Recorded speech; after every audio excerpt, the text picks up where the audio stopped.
women are being taught and men are being taught in general to stay silent about it. 2 weeks later, I received a message from Tío Marc, and it said, "Comadrita, is it okay if I bring it down 2 tones?" I go, what? For me, music has always been a part of my family, and my husband is my family. So it's kind of just, it's so natural, it's so normal.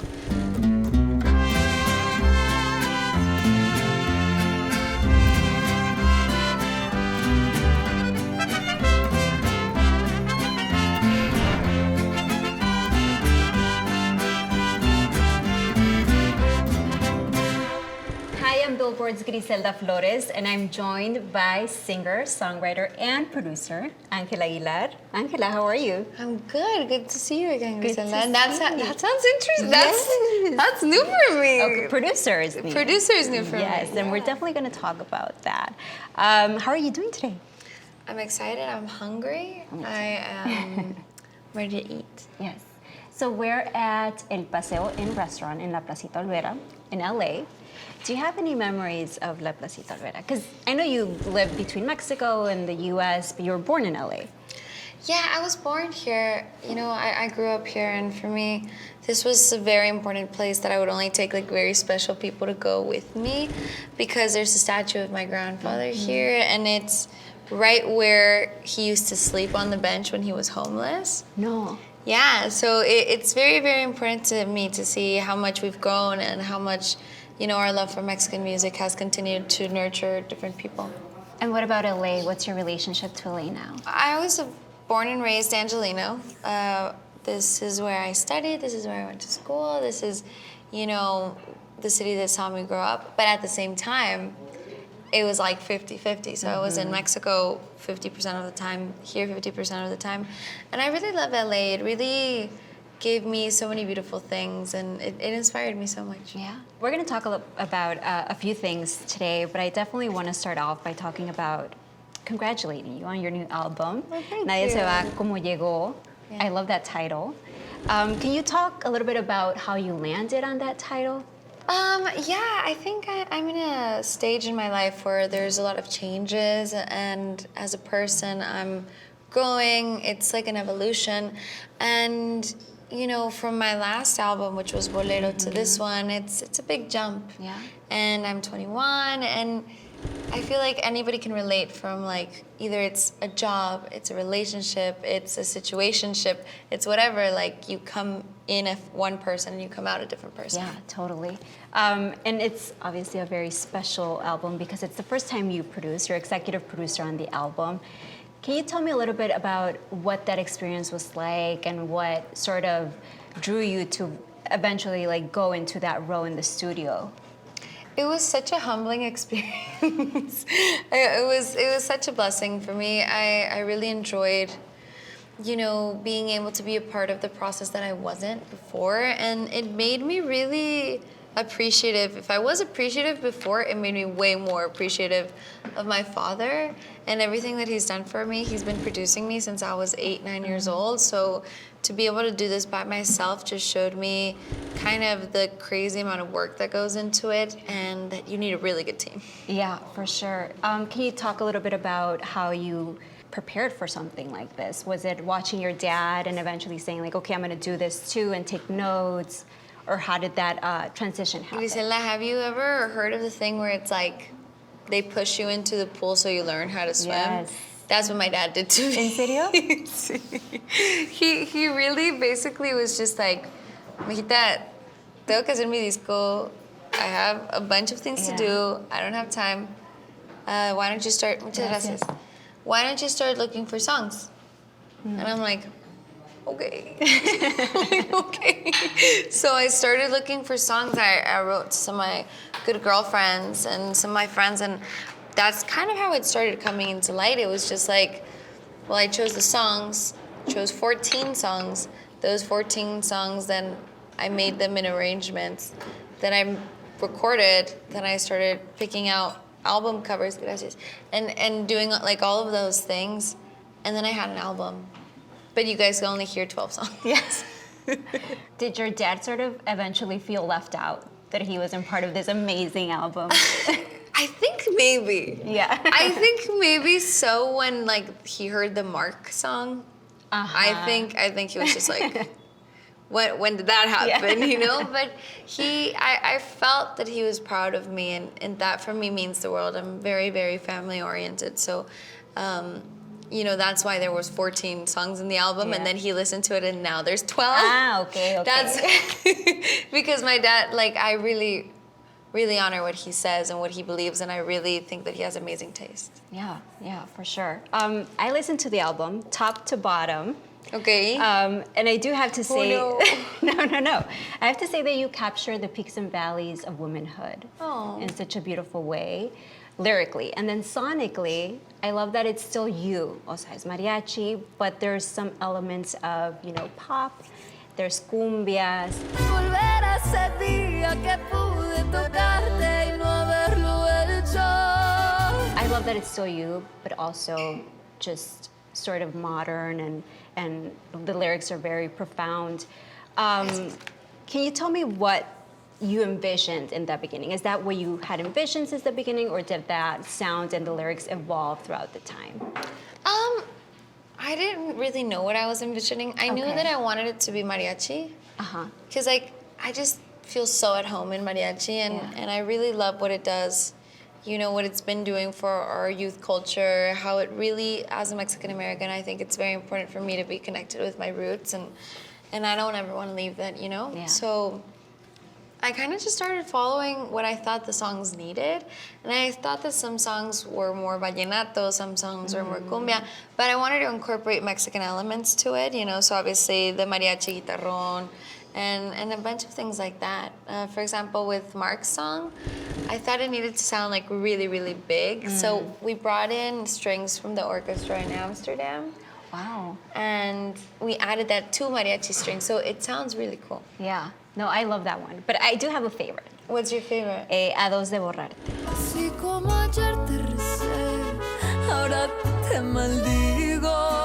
It's cool, right? Well, I'm glad you like that I love one. the title because it's very catchy and very modern. Obviously, the lyrics is así como ayer fuiste todo, mañana serás nada, which I think is a great line. Which one do you find yourself going back to, and why? Oh my God, that one, I love that one because creo que es como muy de empoderamiento femenino. O sea, como que I feel like that song specifically, it says, ten cuidado, jamás subestimes a una mujer herida. Estoy sacudiéndome el polvo de la caída. Like, you feel that song, and it's crazy that you said that it sounds very, like, traditional Mexican. That was my inspiration. I wanted it to be kind of like a volver of, like, women now. And, like, would I want to be drinking tequila with my friends in a cantina, you know? I think that's kind of the feeling behind it. But another song that I'm really, really liking right now, because every month I have a favorite, you know? But there's this one called Libre Corazón. Porque en cada puerto tú tienes tu amor. Ay, me encanta también. And that's by Edgar Barrera, and I think it really describes kind of modern day love. And I think that it's very hard to have something like very concrete and formal nowadays. And I think that song expresses it completely. Okay. And you have one collaboration, que es con Marc Anthony. I know he's a good friend of your family. He's collaborated with your dad as well. How did that come about? Do you want the honest version, Yes, or do you want me to sound artistic? No, the honest one, please. We were at a party. Okay. And when I say party, my husband and I don't have friends. So it was just Nadia, Marc, me and my husband. And we were just, you know, having fun and drinking and everything and showing each other's projects. And Christian was showing his music. Marc was showing his new projects. Like, everything was going around. And then I'm super, like, soy super tímida con mi música. I don't really like to show it if it hasn't come out yet. And even now that it came out, I'm still like, oh, like, you know, because it's something that came really, really from, like, my vulnerability, right? So I don't know what happened. I don't remember. But 2 weeks later, I received a message from Tío Marc, and it said, Comadrita, is it okay if I bring it down 2 tones? I go, what? So I go into my chat, and I had not only sent him the arrangement, but the lyrics, but my lead voice, but everything behind it. Oh my goodness, it was hilarious. When I woke up that day, I was like, in what part of my party did I think that Marc Anthony was gonna sing with me? And in what part of my party did he actually sing with me? Like, that's ridiculous. It was so amazing, such a good surprise. Yeah, and I love it because it's obviously you both have such powerful vocals. So it's like a fusion of just different vocals, ranges, y todo, so much emotion. Because obviously, también Marc Anthony sings with so much emotion. So it's a really good song. Thank you. Yeah. I love it. Ay, no quiero hablar, si a todo lo dijiste. It was refreshing to see that it wasn't just, all a bunch of collaborations, but I do love that you do collaborate in a way with other women who are the songwriters also on the album. And I think that's really a way to open doors for women in a genre like this one. Can you talk to me about that and your vision for bringing in women to be part of this album as well? Yeah, definitely. For me, I'm going to speak on my own comfortability, which is basically this. Since I was 8, I started recording my first album. Ever since then, I've been going with my father to the studio for all of his productions, for my productions, for my brother's productions. And it was really difficult for me to be the only woman there. Because, the only girl there. Because I feel like as a woman, in my personal experience, when you're in a room filled with men, it's kind of hard to say your opinion or feel secure enough to say something or to aportar una canción or write something in a song or, give your point of view. The only girls with me were the backup singers, which were 2, and it was me.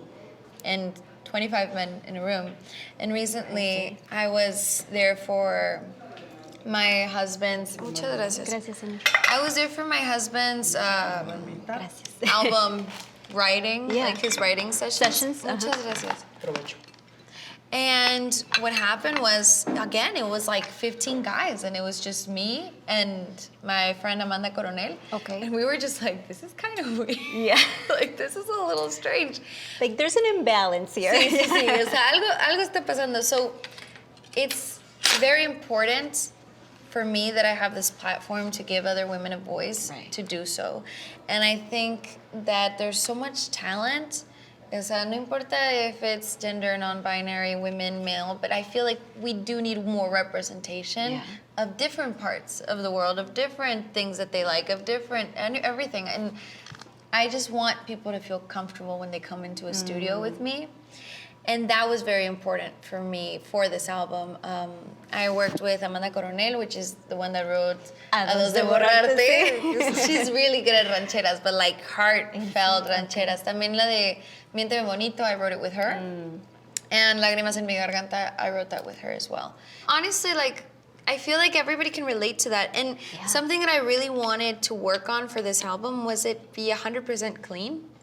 I've always released clean music, but specifically right now, I feel like it's very hard for a new generation singer to be singing songs that don't use bad words and don't talk about anything like too scandalous or sexual. And that was very important for me. Because I have a very young audience, and I really like to see, really old people, really young people in the middle. Like, I see a bunch of that when I perform. So it was important for me to also give voice to little ones and to have them be able to sing these songs with pride and, just feel powerful in their culture. Yeah. No, I've been to your concerts, and it is a multi-generational audience where you see an entire family. It's an outing for an entire family, your shows and your family shows.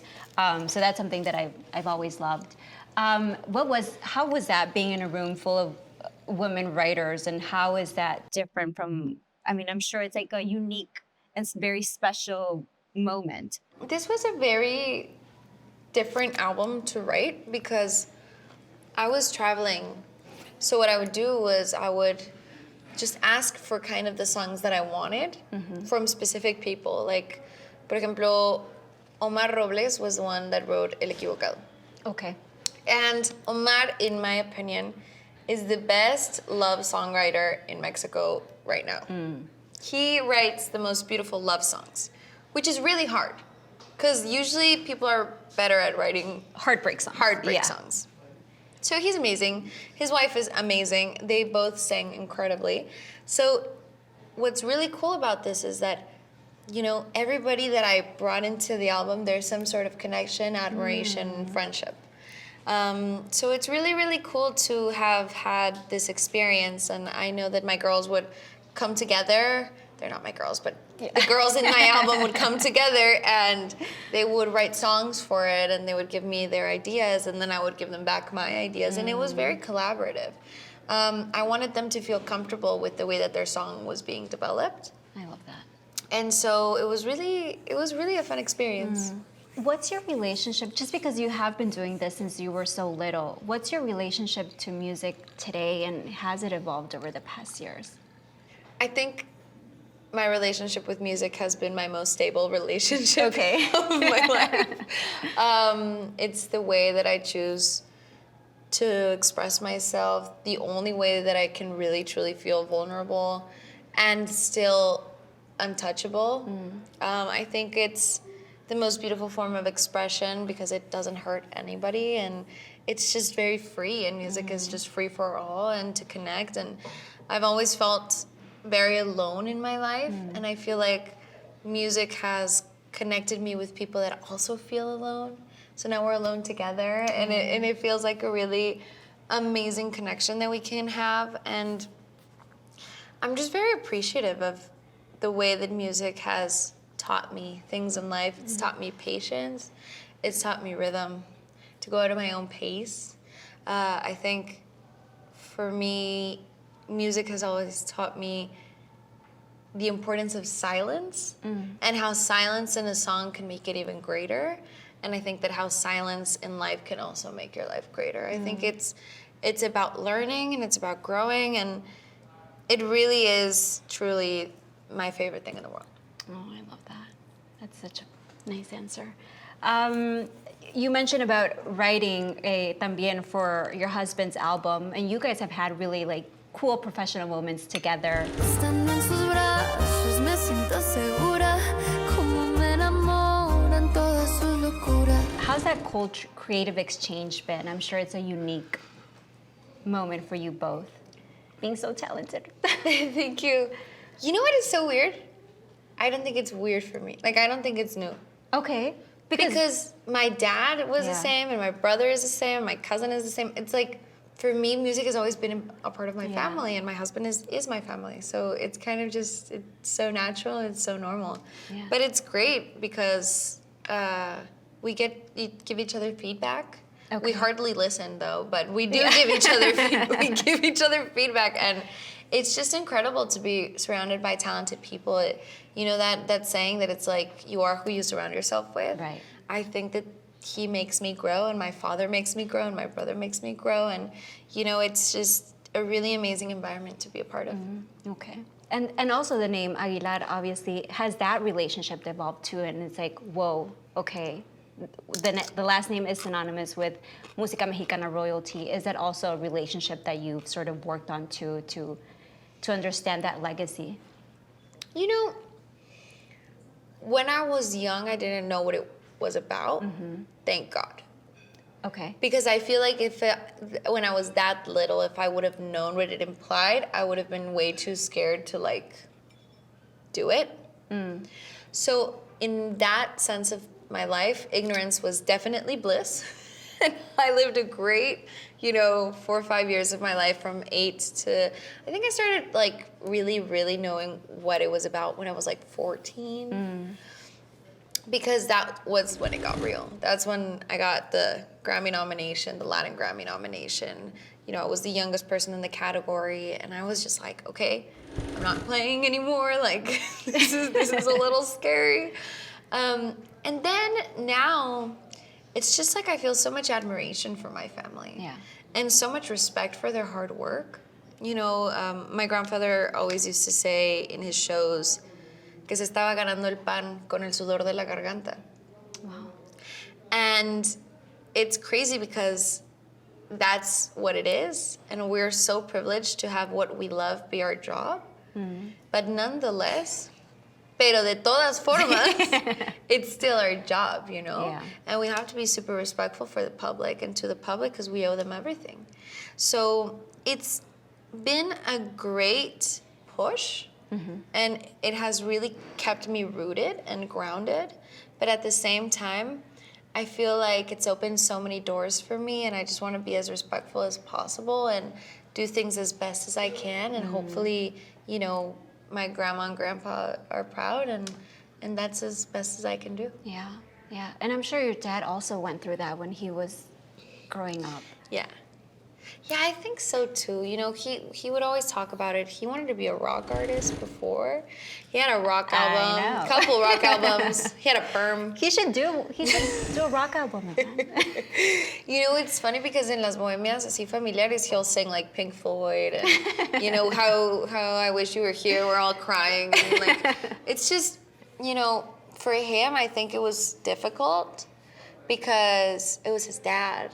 Now for me, it's 3 generations, so it's a little worse, I think. But again, what he's taught me is just to be proud of who you are and respectful and know that, o sea, van y vienen los Aguilar, van y vienen cualquier otra dinastía, pero la música mexicana siempre va a ser la música mexicana. Yeah. So it's like it goes way beyond than just a last name. A last name. It's our culture. And every time that I talk to Ángela, I always admire just how hardworking you are and the discipline that you have, the respect that you have for the music. Porque no es nada más como que, oh, I have the last name, but you have put in the work. Thank you. Yeah, you deserve to be here. Thank you. Yeah, and I definitely want you to know that. And, you know, I think it's important that we tell you that. That's so sweet of you. I genuinely feel que no.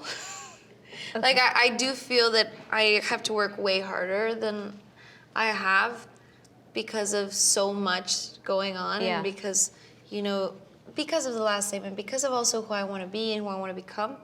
But I'm very proud of the person that I grew up being and how much I studied and how much I worked.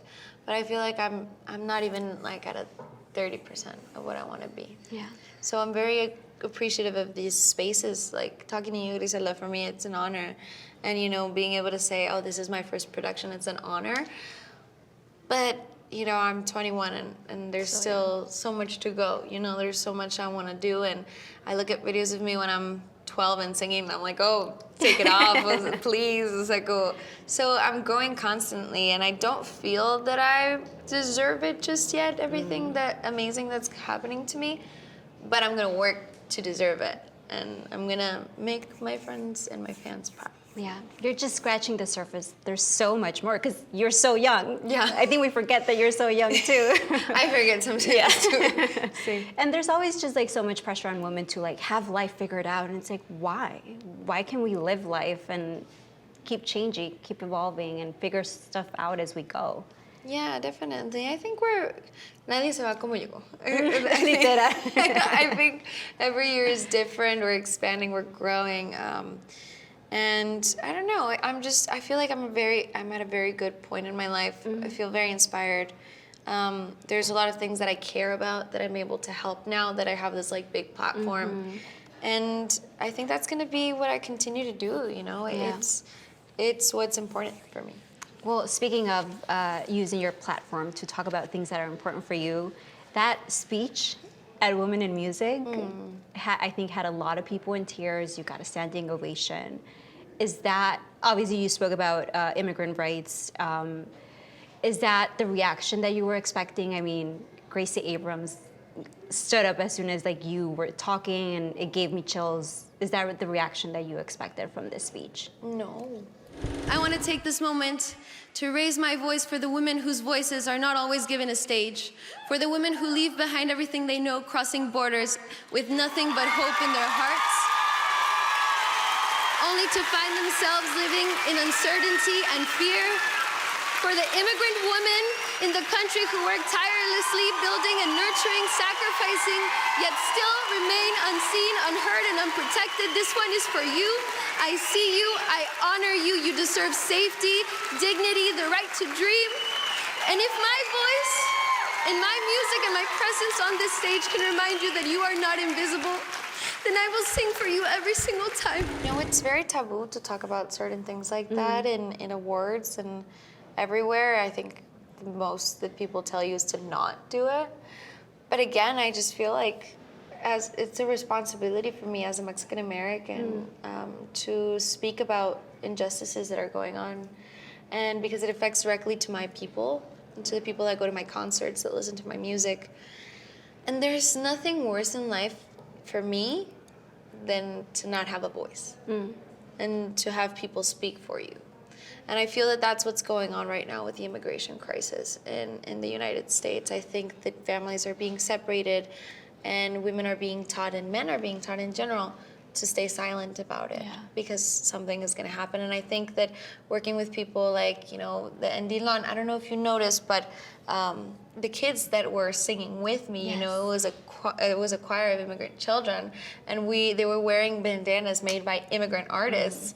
And it was just, for me, it was so important because if I'm going to have a platform and people are going to be listening to me, well, I might as well say something that means something, you know? And for me, it was more so about them. I was just kind of como el portavoz, but it was just what I had to do. So there was a statement in every element of your performance. Yeah. Okay, no sabía lo de las banderas. And for me, Cielito Lindo was a very important song to sing because I could have sang something from my album or something new or whatever, but for me, the lyrics of that song, Canta y no llores, porque cantando se alegran, Cielito Lindo, los corazones. Cielito lindo, los corazones. I think that that's super powerful right now for what we need. And we need people to sing. We need people to speak out about what's going on. And, you know, maybe bring more consciousness, maybe having other people just knowing their rights. That's it. I don't need more. We don't need more, but people just need to be informed, right? So everybody puts in their part, and then maybe we can make a difference. And I love that you were able to share this celebration of women in music with your mom, who is so your cool. manager. Yeah. So you both are doing stuff, producing, her as your manager. You're taking up spaces that a lot of women still haven't been able to get into because of the lack of representation. How did your mom also feel at that moment where she stood up and people were clapping, because obviously she was also one of the women who was being celebrated? She hated every second of it. Oh no. she hated it so much. Not because of what she was receiving, but I think it's because since so little spotlight is shined on these amazing women, they don't know how to they don't know how to act with it, you know? My mom was just kind of like, I don't want to. I was like, Mom, stand up. Like, we were all clapping for her. And it was so beautiful to see someone that does so much get a little bit of recognition. Like, because she would need 100 more award ceremonies, and that wouldn't even be enough to like award her for so much that she does for us. And you talked, when I interviewed you for the profile for Women in Music, you talked about just her being there and being part of your whole process has been life-saving. Yeah. Can you expand a little bit on that?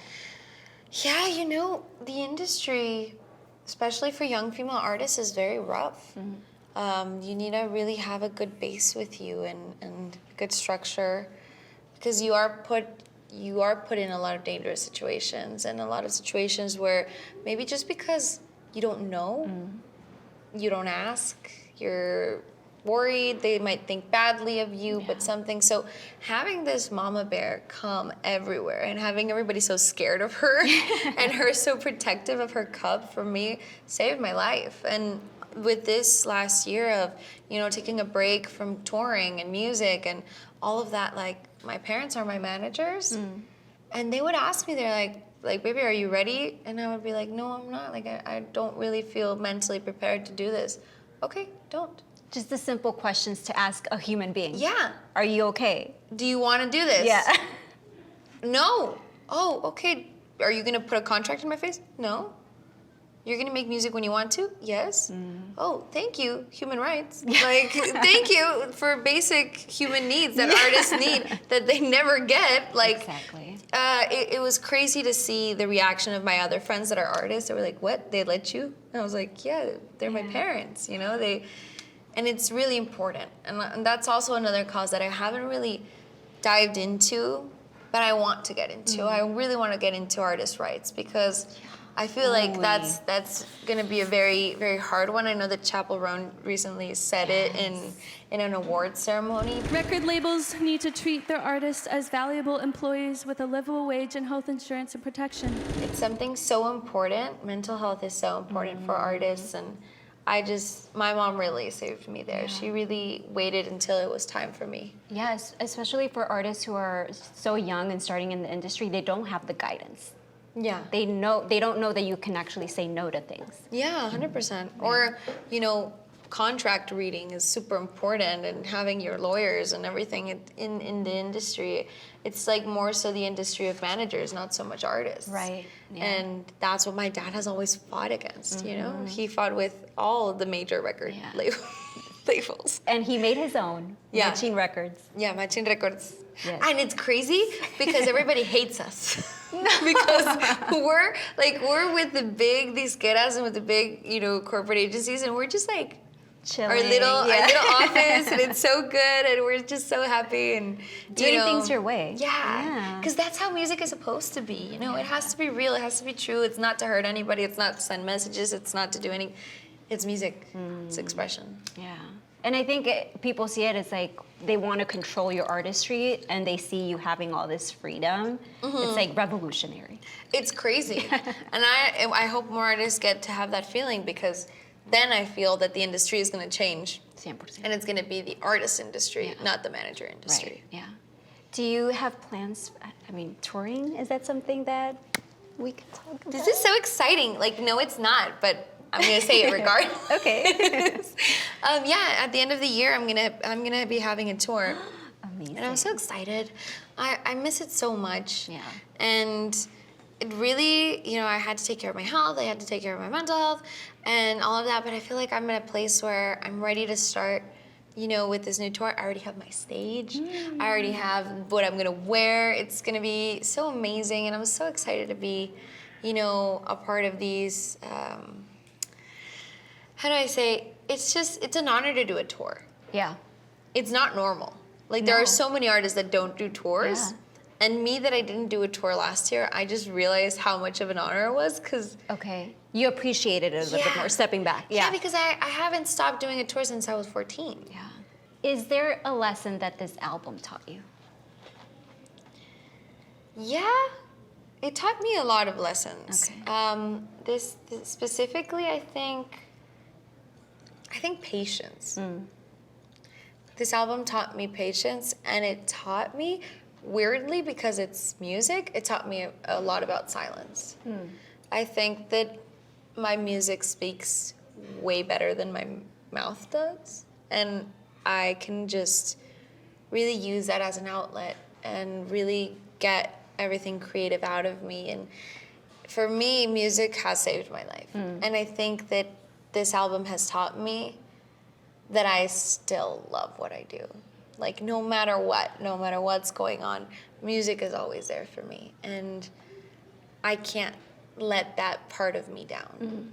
So this is just another reminder of, you know, not letting anybody take your voice away from you. Yeah. And that us women can do this, and we can make a project in regional Mexican music. And we can produce. And we could produce. Yeah. We could produce. Y que nos va bien. Yes. Because it's been really amazing. Yeah. Okay, I love that. Would you want to produce for other artists now that you've done it? You know what's Done crazy? it well? Oh, thank you for that. Thank you for that. No, ¿sabes qué? Sí me han preguntado, pero... Girl, I can hardly tie my shoe. Like, I'm so sorry. I will learn to do it someday. I am writing songs for my brother and stuff like that. Okay. Because he asked me for songs, and maybe I'll help him with his productions, pero I really need to learn a lot more to do that. Okay. I did not ask a very important question. Okay. Because the last time, no. The last time I spoke to you, your pug was gonna have puppies. Cállate. Wait, I have to. We had 5. And they're the most precious little babies that you've ever seen in your And life. all 5 live with you? See, but look at this is the thing. I'm convincing my husband. Okay. Because right now I can only have 2. Oh. But when I get there, I'm gonna be like, but they have a sister.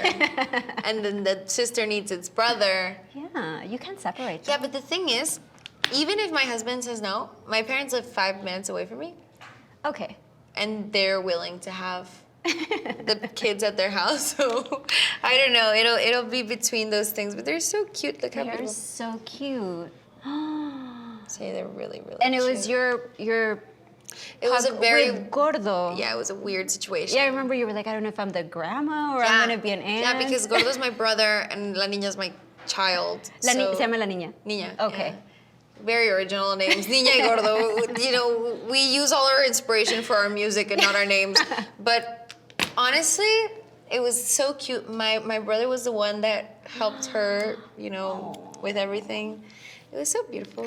It was so amazing. And we have so much fun. Oh, they're Yeah. so cute. Now we have 20 dogs.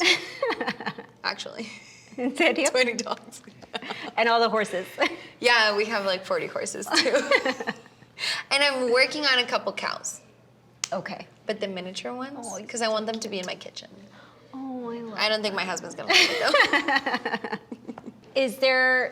Are there any future plans of, because obviously your grandpa was an actor, your grandma también was an Sí. actress. Is there plans in the future of acting? I'm very dramatic, so I would love that. Okay. I think it'll be a great expression of my drama. Would you be a villana? Maybe. That would be cool. But I would have to arch my eyebrows Yeah. a little bit more. You know, but honestly, I it's like a different facet of me that I would really like to see and to maybe explore. But Is there a dream role that you envision? Or like a script?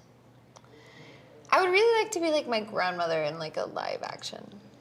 You know, like a biopic or something like that. See. That would be really cool. I mean, produce it? It could be. But my husband has too many tattoos to be my grandfather, so that would not work out. Yeah, you need someone else for that. Yeah. I love that. Ángela, thank you so much. Congrats on the album. Thank you. Congrats on adding producer to your titles. That's huge. That's crazy. Yeah. Thank you so much. for No, and thank you everything. for spending time with me. Yeah. Should we eat? Yeah, but it's cold. I know.